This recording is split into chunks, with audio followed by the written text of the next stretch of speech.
In this video, I will talk about Final Fantasy VI, my favorite Super Nintendo game, my favorite Final Fantasy game, my favorite RPG, and my favorite game of all time. The premise of Final Fantasy VI is that 1,000 years prior to the events of the game, a world war called the War of the Magi ravaged the world, and magic seemed to disappear after the war. The world was rebuilt, and high technology such as steam engines was rediscovered. Although life carried on as if the War of the Magi never happened, there are people who want to revive magic and use it to take over the world. These people come from the Gestal Empire. The game begins with two Imperial soldiers, Vix and Wedge, taking a girl named Terra Branford with them to the mining town of Narshe on a mission to capture a magical beast called an Esper. Terra can use magic and is wearing a slave crown, which makes her obedient to Vix and Wedge. The trio find the Esper, but the mission ends in failure and Terra is rendered unconscious. A Narshe resident named Arvis rescues Terra and removes her slave crown. Arvis directs Terra to a secret passageway out of Narshe, then asks a thief named Locke Cole to help Terra and guide her to the kingdom of Figaro to see Figaro's king, Edgar Roni Figaro. Locke and Edgar are members of the Returners, an underground resistance organization which opposes the Empire. The two of them believe that Terra's magic will help stop the Empire. I will now talk about the story.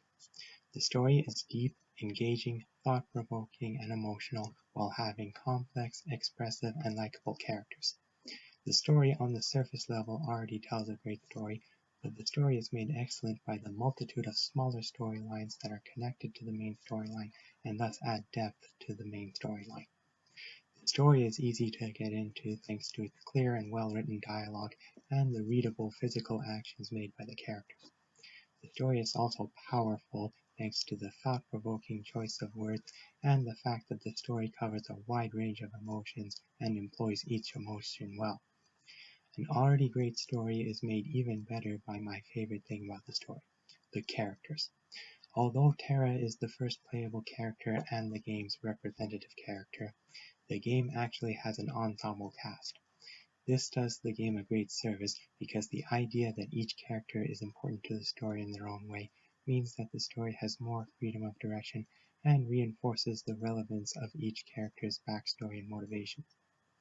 The characters themselves are greatly varied in terms of design, personality, and fighting style. Each character is likable in their own way, and each character has their own backstory and motivations.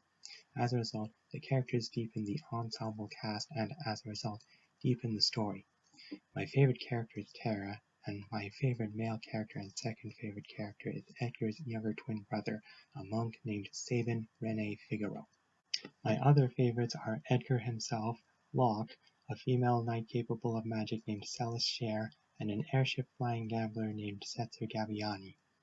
The story also has great villains, especially the game's main antagonist, an Imperial general named Kefka Palazzo.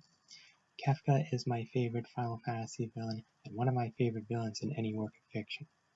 Kefka is a great villain because of his cold-hearted personality, his chaotic behavior, his high degree of expressiveness, and his evil laugh, which is actually a sound effect in the game. Kefka is a terrible person written well and is a great character because of it. The game explores several beautiful and impressively detailed environments, all of which fit well in the game's atmosphere. The game's characters, playable or otherwise, are made even better by their well-drawn, colorful, and expressive sprites. There is more that I want to say, but I will talk more about the story after I have talked about the gameplay and music. I will now talk about the gameplay. The combat system is accessible while also being engaging and deep.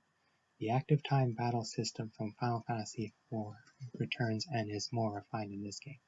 To those who haven't seen my Final Fantasy IV review and don't know what the active time battle system is, basically each character, party, or enemy has their own gauge which fills up in real time, and any character whose gauge is full can perform an action.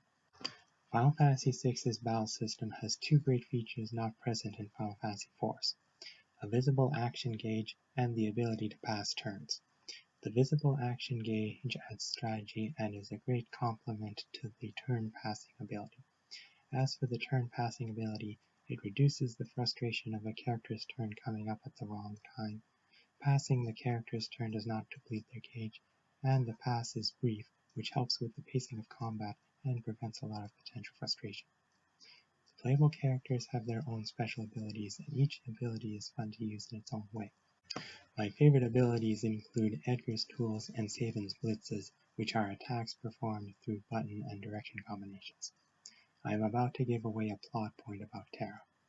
I also love Terra's ability to turn into her Esper form, which enhances her attack power and magic power. The battles are made even better by the impressively detailed enemy sprites and the well-animated and detailed magic spells and special attacks.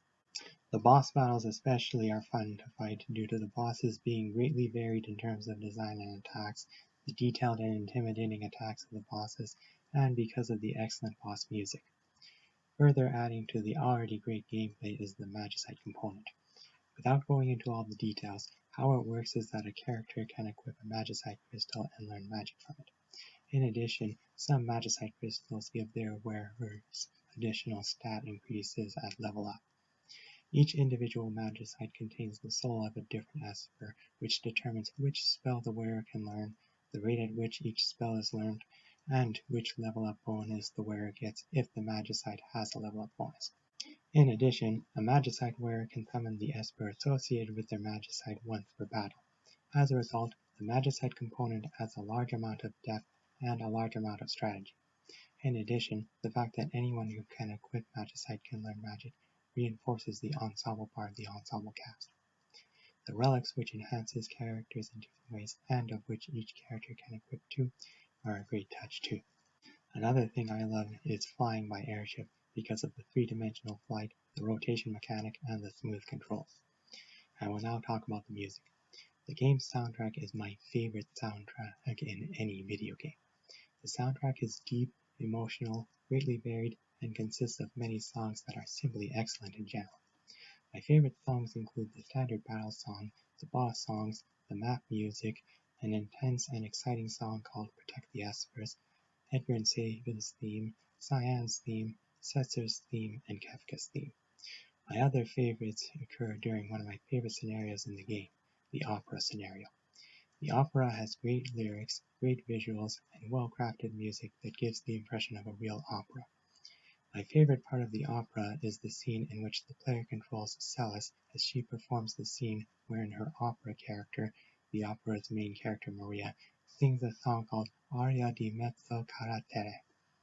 The song itself is one of my favorite songs in the whole game. The scene as a whole is great, and the idea of controlling an opera performer is engaging. The rest of my review gives away several major plot points. The game progression starts off linear, but after one certain major plot event, the game becomes open-ended and non-linear for its remainder. The sequence that leads to the non-linear segment is well written, emotional, and intense. On the floating continent, Kefka killing the Emperor creates a tense situation, and Kefka selfishly shifting the three statues out of alignment makes the situation unsettling. The first unsettling thing is that the continent starts falling apart and the party has to evacuate before a timer runs out. After the party escapes the continent, the game presents disaster after disaster, including Setzer's airship, the Blackjack, getting torn apart, and several parts of the land getting warped and or torn apart. The scene ends with a screen which is a great follow-up to the disasters. No sound, no pictures, just text saying, "On that day, the world was changed forever." Just brilliant. The rest of the game takes place in the World of Ruin instead of the World of Bounds the game starts off in. The World of Ruin starts off linear, but after the initial team in the World of Ruin gets the Falcon, an airship which belonged to a friend of Setzer, the world becomes open-ended. On a related note, I love how the team and the map music become hopeful after the team gets the Falcon. Not only do I love the open-endedness of the World of Ruin, but I love the character development in the World of Ruin. The characters become better in their own ways, and their character arcs are resolved in satisfying ways. It is also satisfying witnessing the various members of the World of Bounds team returning to the team. In addition, completing quests both important and optional helps turn the initially hopeless atmosphere of the World of Ruin to a hopeful atmosphere. I will now talk about the final scenario, Kefka's Tower. Kefka's Tower is my favorite scenario in the game, one of the reasons being the fact that the player navigates 3 teams, each with up to 4 characters, through the tower. The 3-team mechanic is great because it allows for almost all possible player characters to infiltrate the tower, thus going well with the story's ensemble cast. The other reasons I love the tower include the callbacks to the World of Balance, the excellent mid-boss fights, especially against the 3 statues, the exceptional final battle, and the excellent song, which goes well with the end of the game coming up, and with an intricate, detailed, and intimidating stronghold. I will now talk about the final battle. The final battle is my favorite battle in the game, and has my favorite song in the game, Dancing Mad. The final battle is deep with its 4 distinct phases, each of which is fun to play in its own way. A nice touch is that Dancing Mad consists of 4 segments, all of which are excellent, and each of which plays during a different phase. My favorite phase is the final phase, which starts off well with a great use of the organ intro from the title screen, and consists of a battle against Kefka having a godlike form. The battle ends in a satisfying way with lightning flashes followed by Kefka disintegrating. I will now talk about the ending, and I will only talk about the ending as if the player recruited all possible playable characters. The scene immediately following Kefka's defeat shows Magicite crystals disintegrating and Terra weakening due to magic disappearing, adding tension to the ending. Terra volunteering to lead the party to the airship in her Esper form adds excitement to the ending. This scene is followed by an excellent cast of characters segment where the names of the possible playable characters are shown and the different characters are shown trying to escape the tower. My favorite parts of this segment are Sabin explaining his prior actions to his brother Edgar, and Terra talking to her Esper father Maduin before his Magicite disappears. The segment includes great remixes of the characters' themes, and the remixes play in a great order. Terra leading the team away from the tower is satisfying, as is Setzer catching Terra with the Falcon. The credit sequence is excellent because of the excellent and triumphant song, which include the great mix of Setzer's theme, the views of the Falcon's trip around the world, and the scenes depicting people across the world rebuilding and starting to live happy lives, thus turning the atmosphere into a completely hopeful atmosphere. Overall, Final Fantasy VI remains a masterpiece among RPGs and video games in general, and my favorite game, thanks to its exceptional storytelling, complex and likable characters, excellent combat, exemplary soundtrack, and impressive graphics. That concludes my review of Final Fantasy VI. Take care.